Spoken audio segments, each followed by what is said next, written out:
Fler kriminella utan svenskt medborgarskap ska utvisas och mindre hänsyn ska tas till anknytning. Är Sveriges nya kriminalpolitik en fara för demokratin? Räddningen för det svenska samhället? Eller någonting mitt emellan? Meningarna går isär, beroende på om du frågar höger- eller vänsterblocket. Hotar regeringens strängare kriminalpolitik rättssäkerheten? Hur ser egentligen alternativen ut? Och vad händer med ett samhälle som ställer repression mot prevention? Dessa frågor tar jag upp i veckans video om gängvåld. Gillar du mina filmer så hjälper du mig att kunna fortsätta göra dem om du stöttar mig via något av betalningsalternativen här nedanför. Det är endast tack vare ert generösa och frivilliga stöd som jag kan fortsätta utveckla denna kanal, så ett stort tack till alla er som bidrar. Jag släpper en aktuell ny video varenda lördagsmorgon klockan 08:00 svensk tid, så se till att prenumerera, bli notifierad och att verkligen följa min Substack så att du garanterat inte missar någonting jag släpper. Idag talar jag om poliser, politik och progressivitet. Häng med!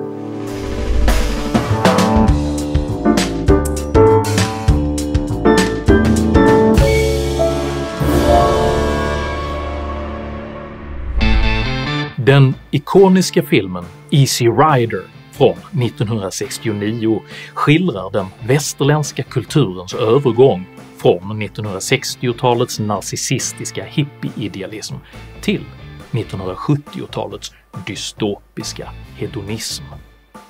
Skådespelaren Peter Fonda förkroppsligar i denna film ett Amerika med rötterna i traditionsbunden självförsörjning och ifrågasätter den idealistiska hippierörelsens överlevnadsförmåga genom att lågmält fråga om deras åkermark egentligen får något regn. Get much rain here, man? Efter hippie-idealismens dikeskörning i slutet av 1960-talet skulle det dröja ett halvt sekel innan en lika idealistisk rörelse fick fotfäste i västvärlden igen.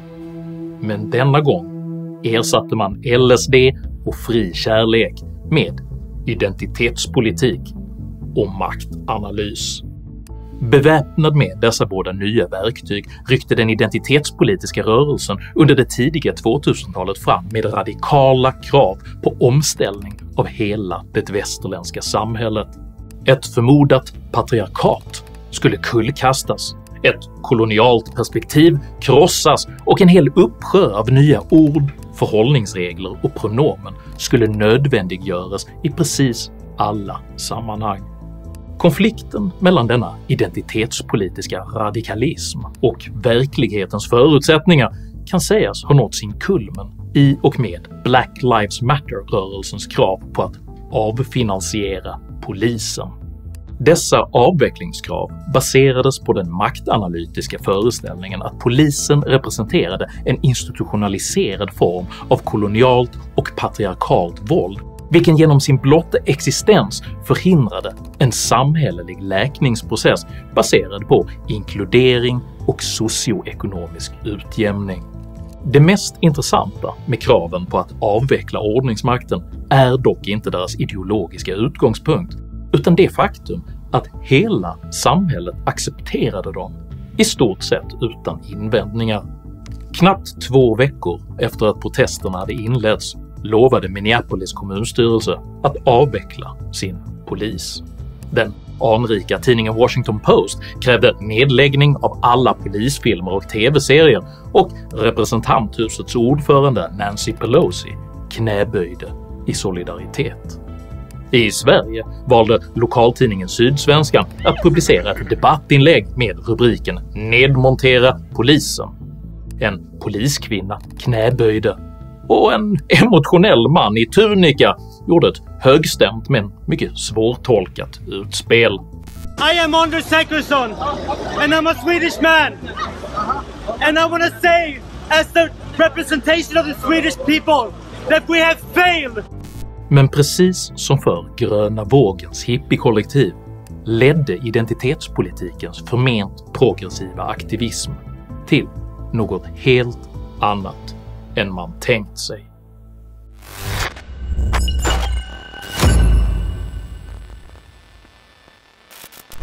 Black Lives Matter lyckades aldrig nedmontera polisen, men man lyckades däremot att skära ner den i mängder av amerikanska storstäder, och reaktionerna lät inte vänta på sig.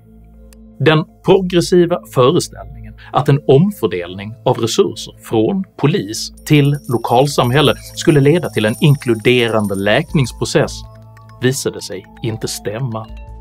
Istället sköt den öppna brottsligheten i höjden. De verkliga konsekvenserna av Amerikas experiment med progressiv kriminalpolitik blev istället att privata företag tvingades rekrytera avskedade poliser för att säkerställa ordningen i de områden där de verkade, och att den skattebärande medelklassen flyttade ut till gated communities skyddade av privata vaktbolag.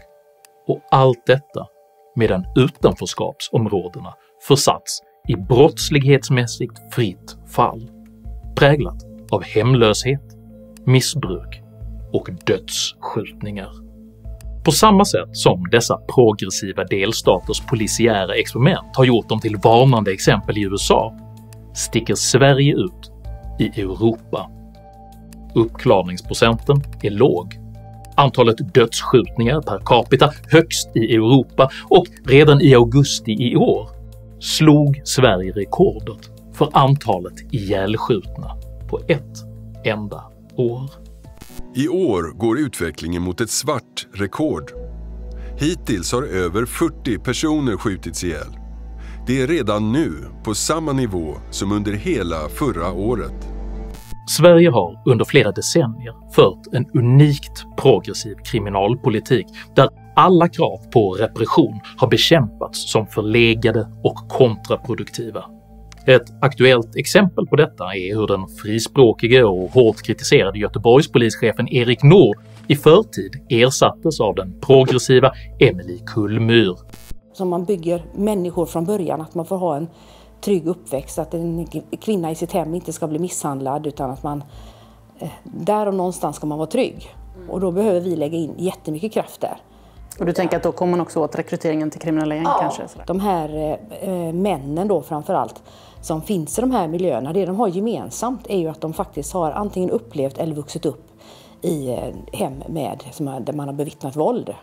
Stödet för denna typ av progressivt, socialt och preventivt polisarbete är så dominant att ideologisk rättning i ledet uppfattas vara nödvändig vid varje tillfälle då dessa perspektiv utmanas. Så sent som förra året försvarade exempelvis en påtagligt besvärad Anna Hedenmo återkommande de socioekonomiska faktorernas betydelse under en intervju med den pragmatiska amerikanske straffrättsprofessorn David Kennedy. But isn't it also about poverty, money and drugs? But almost nobody that is poor becomes part of the violence problem. Almost all of the violence has nothing to do with the drug trade or the black market or their illicit economic activity. The connection to money and money making is dramatically smaller than people think it is. The mistake that it looks like we've made for all these years is to think that the violence is always about something else. We say the violence is about poverty, or the violence is about the gang, the violence is about families, the violence is about whatever we think it is. The violence is fundamentally about the violence, and effective violence prevention has turned out to be about focusing on the violence and not about these other things. På liknande sätt var motviljan mycket stor när dåvarande biträdande rikspolischef Mats Löfving år 2020 rättframt satte namn på det faktum att ett stort antal kriminella klaner hade etablerat sig i Sverige. Ditt uttalande här om klanerna har skapat en väldig debatt om etnicitet och brott. Var det det du ville? Och just när du talar om klanerna så blev det ju en debatt i riksdagen i veckan här om etnicitet och brott. Men du talade om släktbaserade kriminella nätverk eller klaner. Och just begreppet kriminella klaner är laddat och det kan kanske också vara lite svårt att förstå. Och vad skiljer det här ifrån maffian till exempel, som jag tror fler känner till? Så jag går liksom inte igång riktigt på de här namn- och definitionsfrågorna eftersom det helt enkelt inte spelar någon roll för våra poliser längst ut eller för medborgarna längst ut. Så det spelar ingen roll om man säger släktbaserade nätverk eller klaner eller maffia? Ja, fast alltså, du hör vad jag säger nu. Ja. Det vi inriktar oss på, det är kriminella människor som använder familjen och släkten som en plattform för att begå brott. Det räcker för mig. Är det då någon som tycker att vi behöver definiera och namnge det här på ytterligare sätt eller så? Det är helt okej, men jag kommer inte fokusera på det eftersom det inte genererar tillräckligt med konkret medborgarnytta. Denna allt mer ansträngda ideologiska kamp till den progressiva kriminalpolitikens försvar har följts av en ständigt växande våldsbrottslighet i både USA och Sverige. Det är därför inte heller svårt att förstå varför väljare världen över just nu försöker rösta bort konsekvenserna av en vänsterpolitik man upplever har gått överstyr. Något som med brutal rättframhet nyligen konstaterades i den engelskspråkiga nyhetskanalen Sky News. So the reason why the government changed in Sweden, though, it's important to note, is because the crime issue got so out of control, and a lot of that was tied to their very generous open borders policy, shall we say. Everybody got sick of the fact that there were bombings and shootings and grenades being thrown around the capital and the suburbs at all hours, that they weren't allowed to talk about it. I've got a lot of family in Sweden. I've been there a number of times, and my God, it has been a far-left utopia for a long time. But you can only deny reality for so long, particularly in a country that had a very low crime rate for a long time and now has this explosion of violent crime. De kriminalpolitiska förslag som Sveriges nya regering har presenterat innebär huvudsakligen att man harmoniserar Sveriges kriminalpolitik med den som redan under många år tillämpats i övriga Norden. Trots detta väljer Sveriges Televisions agendaredaktion uteslutande att lyfta fram invändningar mot den betydligt mer framgångsrika danska kriminalpolitiken. David Sausdal då, som är dansk kriminolog vid Lunds universitet och expert på dansk kriminalpolitik, han varnar för en övertro på att det är en hårdare kriminalpolitik som ska vara lösningen. Den stora utmaningen att det inte finns någon forskning, det finns inga utvärderingar på de olika kriminalpolitiska insatserna. Man kan inte säga till exempel att visitationszoner eller vistelseförbud eller de dubbelstraff till exempel, att det har varit särskilt verksamt och det är det som har knäckat gängen i Danmark. Det är sant att det inte finns någon oberoende forskning, men det danska justitiedepartementet redovisade i februari i år en mycket gedigen rapport som visar att de 3 senaste stora åtgärdspaketen mot organiserad brottslighet i Danmark har varit mycket effektiva med tydligt förbättrade resultat gällande både trygghetsupplevelse och antal brottsoffer. I Sveriges Televisions agenda framhärdar man ändå med försvaret av precis de progressiva sociala insatser som nästan helt har dominerat den misslyckade svenska brottsbekämpningen under 2 decenniers tid. Man har jobbat med gängkriminalitetsfrågan och ungdomsbrottslighet och brottsligheten i särskilt utsatta områden via sociala insatser, förebyggande insatser, skolpolitiken, migrationspolitik, alla möjliga typer av andra politiska insatser som inte bara går på det kriminalpolitiska. För han säger ju att man vet inte att det just är de tuffare reglerna som lagarna och som är det som har lett till att det har blivit bättre. Det kan också vara att man har satsat så väldigt mycket på förebyggande arbete av olika slag. Det är dock ingen som ifrågasätter det förebyggande arbetets betydelse för att förhindra framtida kriminalitet. Man anför bara att Sveriges unikt ensidiga fokus på just progressiva insatser sannolikt bör kompletteras med de åtgärder som våra mindre kriminalitetsdrabbade grannländer redan tillämpar. Men anledningen till den progressiva rörelsens ensidiga fokus på just socioekonomiska frågor är ytterst inte en strävan efter en effektiv kriminalpolitik, utan ett försvar av deras egen verklighetsbeskrivning.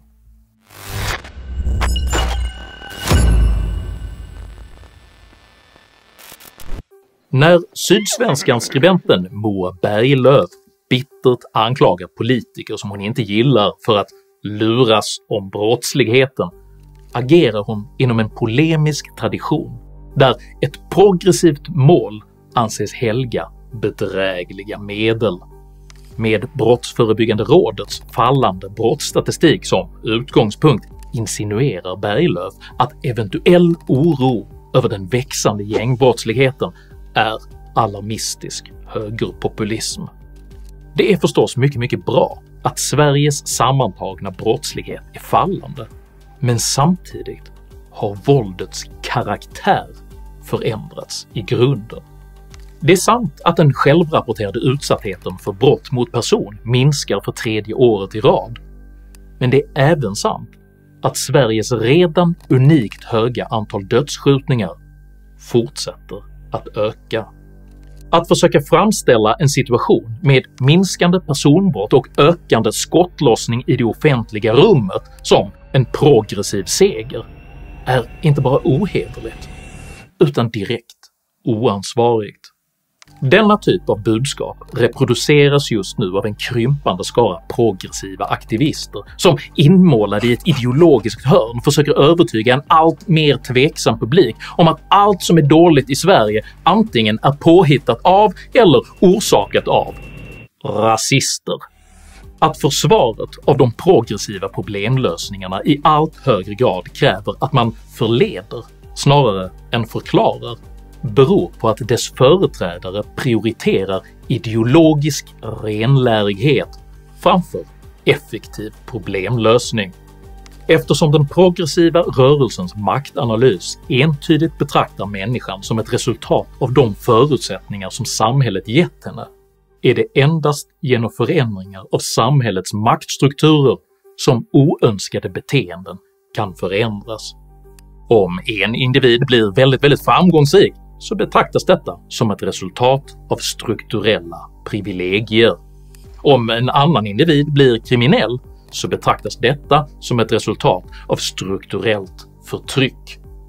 Den progressiva rörelsen förfäktar denna instrumentella människosyn eftersom den förlägger makten att styra både samhälle och människa till deras egen maktanalys. Föreställningen att individen skulle äga personlig agens och därmed vara ansvarig för sina egna gärningar hamnar därför i direkt konflikt med den strukturella maktanalysen, och det är denna instrumentella människosyn som uttrycks genom den omhuldade förklaringsmodellen socioekonomiska faktorer. Den högstämda oro som många just nu uttrycker inför Sveriges nya kriminalpolitik har mindre att göra med omsorg för demokratin än med rädsla för att den nya kriminalpolitiken faktiskt kanske ska fungera och därigenom kullkasta den progressiva rörelsens makt. Av ren självbevarelsedrift bör man dock minnas att hycklande idealism även i Easy Rider ytterst slutade med dödsskjutningar.